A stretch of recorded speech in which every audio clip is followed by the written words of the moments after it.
going on, y'all? This is OBV, the Diecast News Guy, bringing you guys with another NASCAR Diecast review, and today it's going to be on a retro-looking diecast, and this is not a throwback by any means necessary, but still is a really cool diecast, because it's just like how it kind of represents what a throwback could be, but it's not really. It is on Chase Briscoe's 2021 Ford Performance Racing School Ford Mustang for Stewart-Haas Racing. So if you guys are a big fan of, the blue oval Ford, then you guys are in for a real treat, because this is a really, and I mean a really fantastic looking diecast.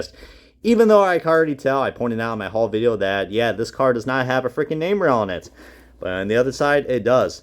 So yeah, that is already a 0 out of 10 right now for lineup quality control. Once again, I have another diecast that has a missing decal, and I'm paying $9 for a diecast.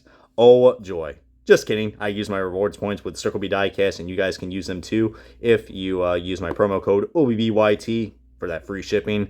And yeah, so you guys can get this diecast practically free if you get those rewards points, which, sadly are discontinuing, but it is what it is with prices going high in the diecast market. But anyways, let's go and cover this diecast review and the official unboxing of Chase Briscoe's 2021 Ford Performance Racing School car.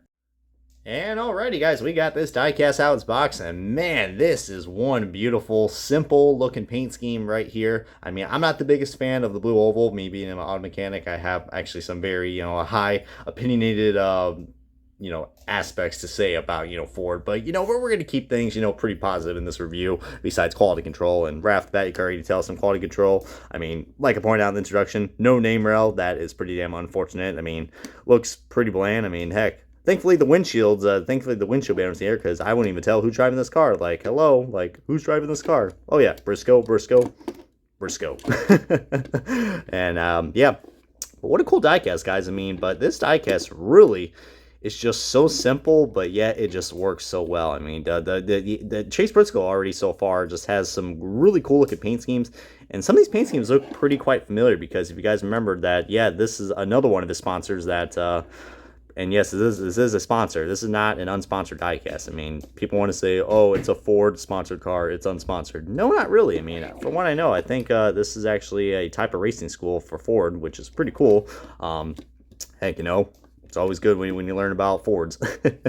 But yeah, guys, I mean, I believe Chase Briscoe's already driven this car for, like 8 races so far. I mean, most of it has been in a primary scheme, which I actually saw this car ran at Dover. And yeah, we all know what happened at Dover. He unfortunately crashed his car at at one of the stages. I think it was like the end of stage 1 or stage 2, right in front of the leader. I was like, oh Christ, what is Briscoe doing? But so sadly, I saw this beautiful paint scheme just, I don't know, he just lost control and just hit the wall. Like, I don't know. I mean, it wasn't as bad as Eric Almirola's wreck, but goodness gracious. But yeah, that Dover race was something else, man. But probably the main reason why I got this, but as you can tell by the lineup quality control, I say this every time when there's a white-based diecast, they just always somehow find a way to make it look like a race version. I mean, not really, but as you can see right there is some smears and some dust marks, or whatever the hell it is. I guess when they were applying the decals and the clear coating, it just looks like someone I don't know, they really just didn't, I don't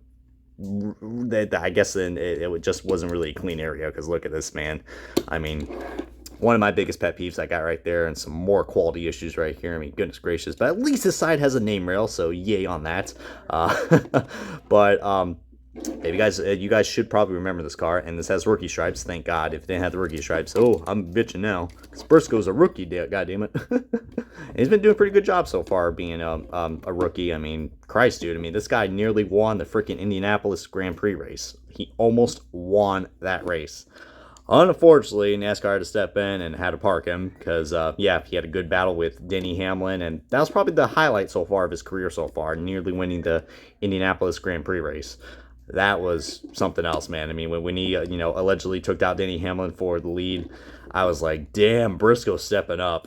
And, yeah, for a rookie, man, this guy's already, I mean, I don't know. I mean, hate to criticize Cole Custer, but I guess you could say Cole Custer is kind of now the weak link for Stewart-Haas now. I mean, we all know he's got daddy's money, and he's tied with Haas, with that Haas money. But my God, I mean, still better talent than freaking, you know, the subjective F1 team that they have, which don't even start on that. But yeah, it has been a struggling year for Stuart Haas, but we still got some great diecast. And this one, I'm really surprised that it actually got made. I thought this was going to be one of these cards I was like, severely underrated, it's getting canceled. But no, I mean, I guess the fan base wanted some more Chase Briscoe diecast, and this one actually, you know, made the list. So that's pretty cool.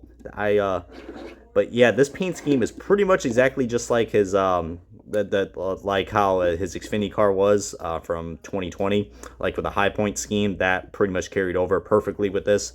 But with this Xfinity scheme from last year, there are some changes. I mean, the big difference right off the bat, of course, you know, is the red number. We did not have the red number in his Xfinity car. It was actually a white number outlined in a black oval, which looked really nice. Kind of reminded me like of a good old Shelby Cobra and an old Mustang. Like, it looked nice. I don't know why they couldn't put it on right here, but that red 14 automatically gives me some Tony Stewart vibes. And you're probably wondering, Tony Stewart vibes, what are you talking about? Well, let's look at the comparison of a die cast that this die cast actually has a lot of comparisons to. You guys remember Tony Stewart's 2015 Mobile One Americana scheme? I really see a lot of I see a lot of similarities with this die cast. But of course, you know, the big difference is, you know, the bow tie and the blue oval. Of course, you know, pretty ironic, but yeah, remember when Tony Stewart had Chevrolets? Yeah, Pepperidge Farm remembers. But this is what I mean right here. I know the blue is a little different, but it has some reminiscence of it. I mean, especially with that red number. As soon as I saw that red number, I was like, this paint scheme looks so familiar.